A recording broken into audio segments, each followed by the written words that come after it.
Ok, bonjour et bienvenue sur notre chaîne. Aujourd'hui dans cette vidéo, nous allons parler de centre de symétrie. Nous allons apprendre tout simplement donc à démontrer qu'un point est un centre de symétrie à une courbe donc CF d'une fonction.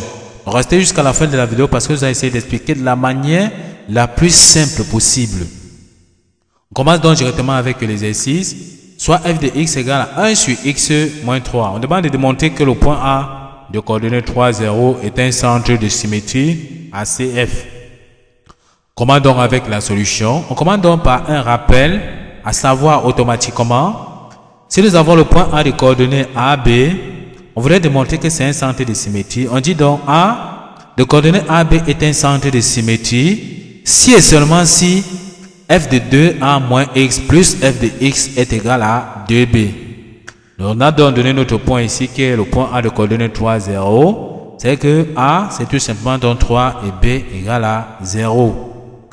On va donc dans un premier temps calculer d'abord 2a moins x. Donc on calcule 2a moins x. On a donc 2 multiplié par A. On a déjà vu que A c'est 3. Donc moins x, on aura 2 fois 3, ça nous donne 6. On aura 6 moins x.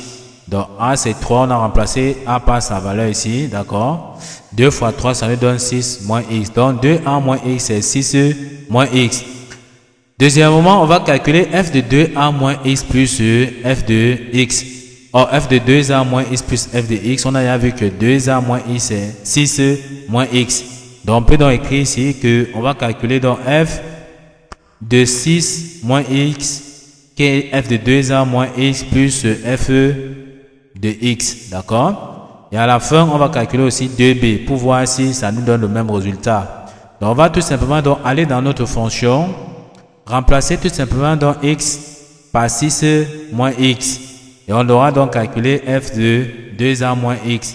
On va tout simplement faire plus f de x qui est 1 sur x moins 3. Ok, on continue donc tout simplement la résolution ici. Comme nous avons dit, nous avons donc notre f de x qui est 1 sur x moins 3. On voudrait calculer donc dans un premier temps f de 6 moins x plus f de x, c'est-à-dire f de 2a moins x.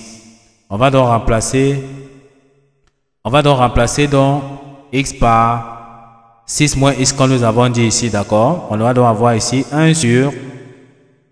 Donc on va donc travailler avec la couleur blanche. Donc on va calculer ici 1 sur x moins 3, on remplace donc x par 6 moins x, donc on aura ici 6 moins x, d'accord, moins 3 plus f de x qui est 1 sur x moins 3. Donc voici donc notre f de 2a moins x que nous avons déjà calculé, plus f de x qui est tout simplement 1 sur x moins 3. On calcule donc, on aura ici 6 moins 3, ça nous donne 3. On aura donc au dénominateur ici 3 moins x.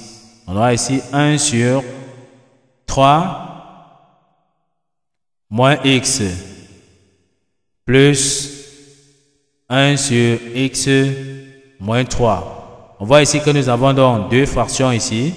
Mais les deux fractions n'ont pas le même dénominateur commun. Pour additionner deux fractions, il faudrait qu'ils aient le même dénominateur commun. Donc ici, on va donc factoriser ici par le signe moins pour qu'ils aient le même dénominateur commun pour qu'on puisse les additionner. Donc ici, on peut dire qu'on aura égal. Donc à 1 sur, on met donc le moins en facteur. On aura donc ici moins 3. Tout simplement ici, plus x. Plus 1 sur x moins 3. Donc ici, nous avons mis dans le moins en facteur. Ici, on aura moins fois moins, ça nous donne plus. Donc moins fois moins 3, ça nous donne bien plus 3. On a ici moins multiplié par plus x, ça nous donne bien moins x. On peut constater que ici, on aura moins 3 plus x. Ici, on a x moins 3. Donc ici, moins 3 plus x, c'est encore x moins 3. On va qu'on aura dans le même dénominateur commun. Tout ce qu'on a fait, c'est multiplier le moins par le signe du numérateur ici qui sera donc plus. En multipliant, tout simplement, ça va nous donner moins fois plus, ça va nous donner moins 1. Donc, on multiplie donc ici, on aura moins 1 sur, comme nous avons dit, sur x moins 3, plus 1 sur x moins 3. D'accord? on voit donc qu'ils ont le même dénominateur commun. C'est vrai qu'on peut les additionner ensemble maintenant. Donc ici, on peut donc dire qu'on aura ici x moins 3 sur moins 1 plus 1. En moins 1 plus 1, ça nous donne tout simplement donc 0 sur x moins 3. 0 divisé par tout nombre, c'est tout simplement donc 0. Donc 0 divisé par x moins 3, c'est tout simplement donc 0. On a donc calculé déjà notre f de 2a moins x plus f de x. Ça nous a donné donc 0. Tout ce qu'on va faire, on va chercher à calculer 2b. Pour voir si 2b nous donne aussi 0, sachant que b c'est bien 0 à ce niveau-ci. Donc calcule 2b. Donc ici, on va calculer donc 2b. 2b. Donc 2 fois b, on aura ici 2 multiplié donc par b. B ici pour nous donc c'est 0 ici. Donc ça fait 2 fois 0. 2 fois 0 nous donne bien 0. On peut donc constater effectivement que 2b nous donne aussi 0 comme nous avons vu ici. On peut donc voir que nous avons donc calculé f de 2a moins x plus f de x, ça nous a donné 0. Nous avons calculé 2b, ça nous a donné également 0. On peut donc conclure tout simplement que comme f de 2a moins x plus f de x nous a donné 2b égale à 2b, alors le point A de coordonnées 3, 0 est un centre de symétrie à CF. Donc voici comment on conclut tout simplement ici. Nous sommes donc arrivés au terme de cette vidéo. Ne manquez pas de vous abonner à la chaîne, de liker la vidéo, de partager la vidéo aux proches et amis et d'activer donc la cloche de notification pour ne plus manquer nos prochaines vidéos. Sur ce, à bientôt.